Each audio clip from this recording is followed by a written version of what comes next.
to environment. Yes, so we can start with.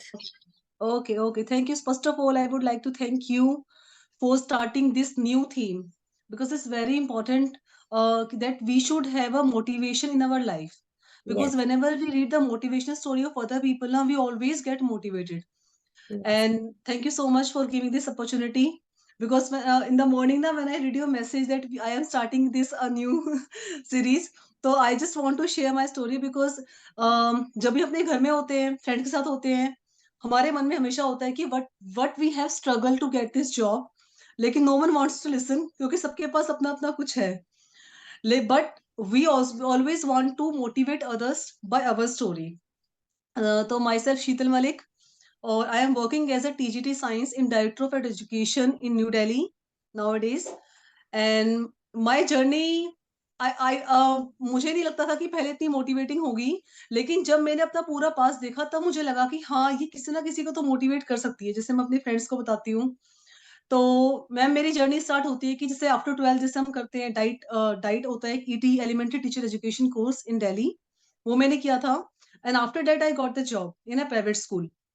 और उसके बाद ही आफ्टर 1 ईयर मैंने अपना ग्रेजुएशन में वो किया था और मेरी मैरिज थोड़ी जल्दी हो गई थी. At the age of 22 I got married and I was in my graduation second year, BSc second year.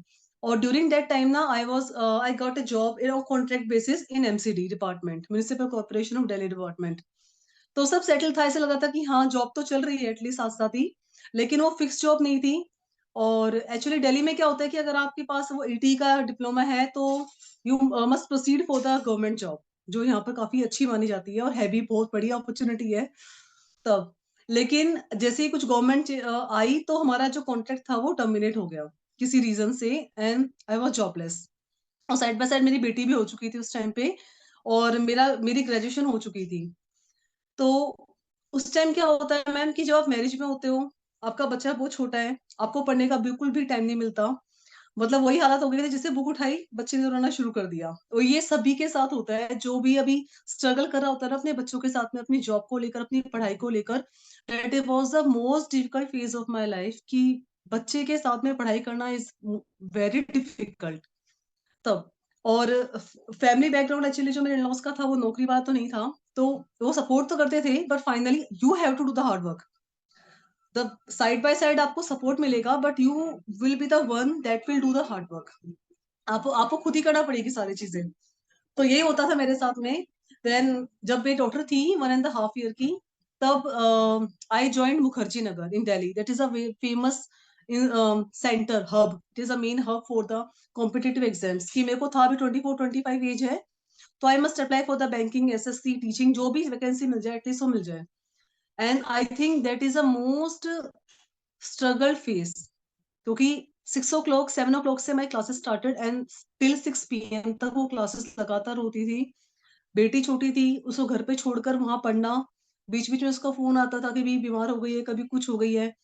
और मैं मेट्रो स्टेशन पे बैठ के पढ़ रही हूँ. अगर क्लास कैंसिल होगी तो मैं घर नहीं आती थी, फिर मैं सीधा मेट्रो स्टेशन जाती थी और हम बांट के पढ़ती थी कि मुझे पता है कि 26 के बाद ना एसएससी नहीं एलिजिबल रहता, 27-28 के बाद. तो मेरे पास केवल 1 साल है, 1.5 साल है पढ़ाई करने के लिए. और आगे मैम जो उतना जितनी हाउसवाइफ वाला जो काम रहता है, that you have to do. आप किसी भी जॉब में हो, किसी पे भी, कितने भी अच्छी रैंक पे हो, the basic things you have to do at your home. This is the thing. तो वो भी करना था साथ के साथ, और जो जॉब्स के लिए मैं अप्लाई कर रही थी वो भी था ही. उसके साइड में क्या हुआ था कि मेरा एक गवर्नमेंट का एग्जाम हुआ था टीचर के लिए, प्राइमरी टीचर के लिए. वो मेरा क्लियर हो गया, लेकिन किसी रीजन से वो जो मेरा सिलेक्शन हो चुका था, लेकिन वो सिलेक्शन प्रोसीजर कैंसिल कर दिया. तो मुझे ऐसा लगा था कि अब तो पूरी लाइफ शेटर हो गई, अब मेरा कुछ नहीं हो सकता, पता नहीं नेक्स्ट एग्जाम कब तक होगा, अब मेरे को शायद नहीं मिलेगी जॉब. तो after that I started applying in private school. जितने भी जो मेरे आसपास जितने प्राइवेट स्कूल से, मैंने सब में 20-25 स्कूल है मैम द्वारका में, सब में मैंने अप्लाई कर दिया for the teaching job. And what I got rejection. क्योंकि जितना हमने पढ़ा था एक कोर्स के टाइम पे, जो आप पढ़ते हो that is a different thing, and what ever is applied in the classes this is a different thing. ये होता है उनके लिए, क्योंकि मेरा गैप हो गया था 2-2.5 साल का जो मैंने प्रिपरेशन में दिया था. तो उनके लिए क्या था कि अब आपका गैप हो गया बहुत ज्यादा, you are a fresher now, और सबने रिजेक्शन.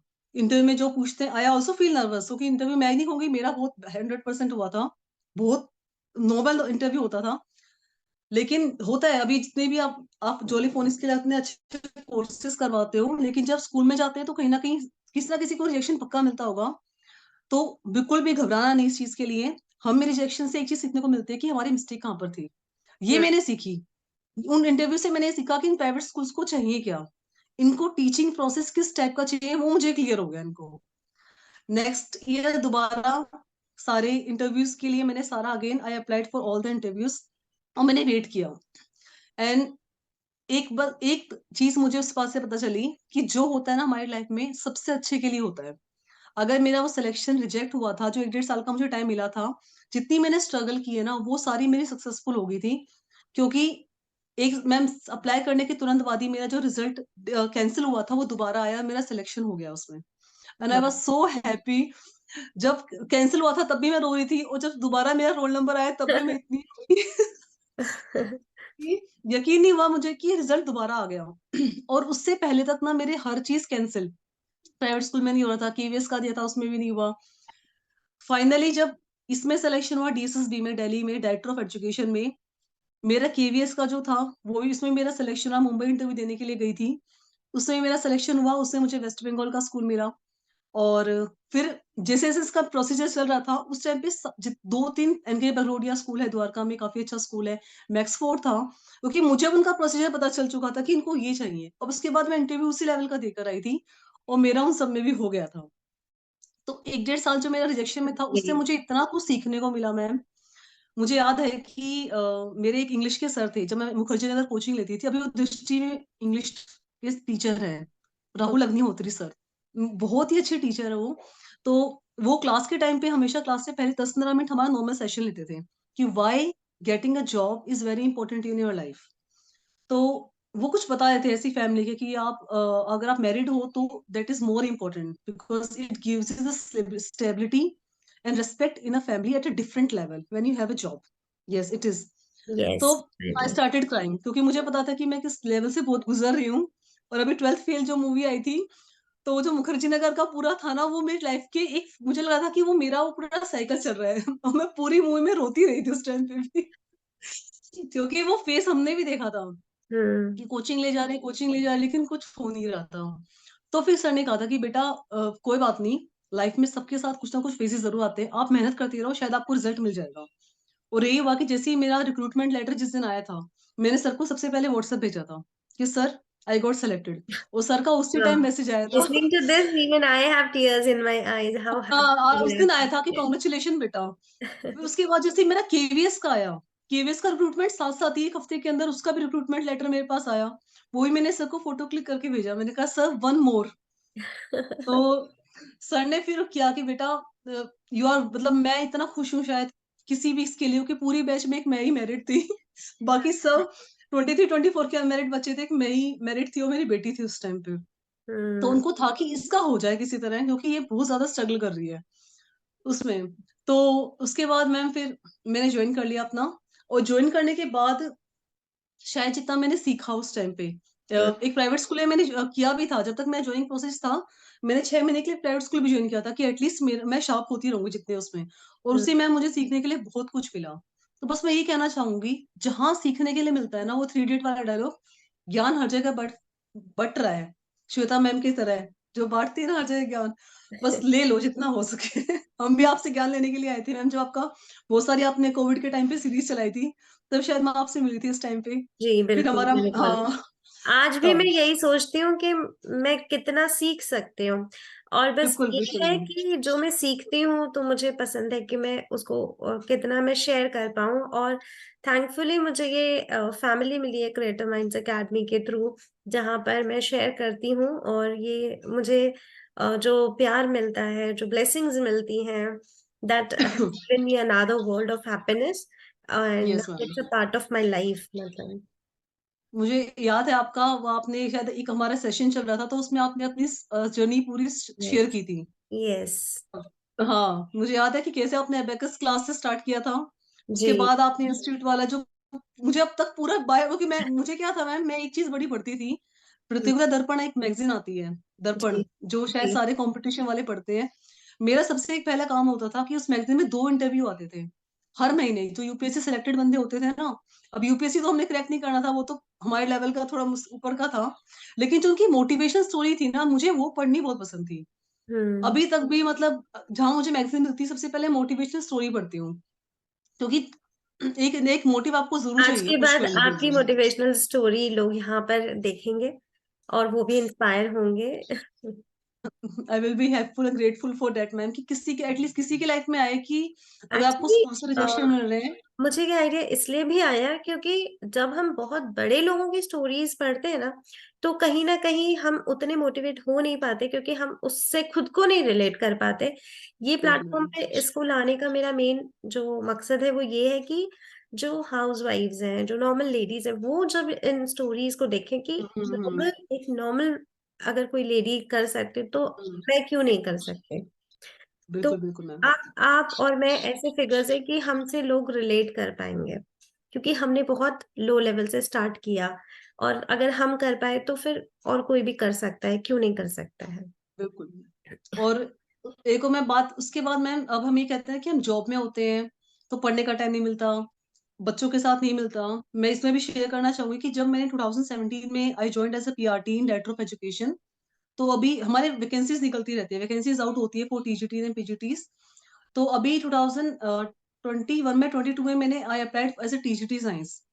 तो जी। मुझे था कि कहाँ होगा, इतने पढ़ने वाले बच्चे जो बिल्कुल फ्रेशर्स आते हैं बीएससी करके बीएड करके, 21-22 वाले, उनका तो बिल्कुल लेटेस्ट रहता है। मैं कहा कहाँ होने वाला है, चलो फिर भी ट्राई देते हैं, let's give it a try, कि चलो एक है मेरे पास मौका तो करती हूँ। मैंने मैम शायद 1.5 या 2 महीने, इतना ही हार्डली, अपने आप से मैं कहूंगी, बस ये जो यूट्यूब है ना, ये इतना अच्छा प्लेटफॉर्म है आई थिंक, कि जो इसको पॉजिटिव तरीके से यूज कर सकता है ना। मैंने मैम अपनी सारी प्रिपरेशन, हिंदी की, साइंस की, क्योंकि हम इतना टाइम हो गया 5-6 साल हुए, तो मैं भी वो भूल चुकी हूँ सारा का सारा। मैथ्स कॉम्पिटिटिव वाला जो मैथ्स होता है वो थोड़ा सा अलग होता है, उसकी इंग्लिश, उसकी हिंदी, उसकी रीजनिंग, जीके हम इतना अपडेट नहीं हो पाते। तो मैंने अपनी सारी प्रिपरेशन 1.5-2 महीना पूरी फोन से की। और एग्जाम मैं देकर आई थी, एग्जाम मेरा अच्छा हुआ था, पर यूं था कि अच्छा तो चलो होता है, लेकिन कट ऑफ बहुत हाई जाती है। इतना कट ऑफ में कहाँ होने वाला है। और जिस दिन रिजल्ट आया तो मैं तो था कि रिजल्ट क्या चेक करना, छोड़ो, होता होना तो है नहीं, तो चलो ट्रायल के लिए दिया था। और जैसे ही मेरे मार्क्स आए तो मुझे यकीन नहीं हुआ कि ये मेरे मार्क्स सच में आ गए, इतनी कट ऑफ में आ गया। मतलब बहुत अच्छे मार्क्स आए थे मैम मेरे उसमें, और मेरा सिलेक्शन हो गया था। दैट्स तब ग्रेट। मुझे लगा कि हाँ, कि जॉब में रहते हुए भी अगर आप थोड़ा सा करो मेहनत, तो वो पक्का कहीं ना कहीं पक्का काम आएगा। और यूट्यूब की हेल्प, अब जो भी मुझे कहता है ना कि कहाँ कोचिंग ज्वाइन करें, मैं तो कहती हूँ यूट्यूब खोल लो, सारे कोचिंग वाले वहीं बैठे हुए हैं। क्योंकि उन्होंने फ्री में इतनी अच्छी अच्छी वीडियोस डाली है अपनी, कि अगर आप कहीं नहीं जा सकते क्योंकि फैमिली के साथ जाना बड़ा मुश्किल होता है, तो ऑनलाइन राइट, प्लेटफॉर्म सच में बहुत अच्छा है अभी ये। राइट। हाँ, तो ये काफी हेल्प करता है ma'am. Thank you so much, Sheetal. It's not just about the inspirational story you have shared, but also the guidance जो लोग इस फील्ड में हैं और जो कॉम्पिटिटिव एग्जाम्स देते हैं। हो सकता है कि हमें चैट बॉक्स में क्वेश्चंस भी मिले, और अगर कुछ क्वेश्चंस होंगे तो मैं आपको फॉरवर्ड करूंगी, एंड बिल्कुल डेफिनेटली श्योर मैम। आप उनको गाइड कर पाएंगे। So thank you so much once again, and it was my pleasure to host you here, and um, your story will really inspire so many so many housewives and so many mothers to stop saying this, that because I have a family, because I have kids, so it's not yes possible ma'am. for me. It's just yes the ma'am. inner zeal, the inner enthusiasm, and a little motivation and belief, confidence in ourselves, and we can bring difference to our life, to everyone's life. Thank you once again, Sheetal. Okay, bye bye. Take care. Bye.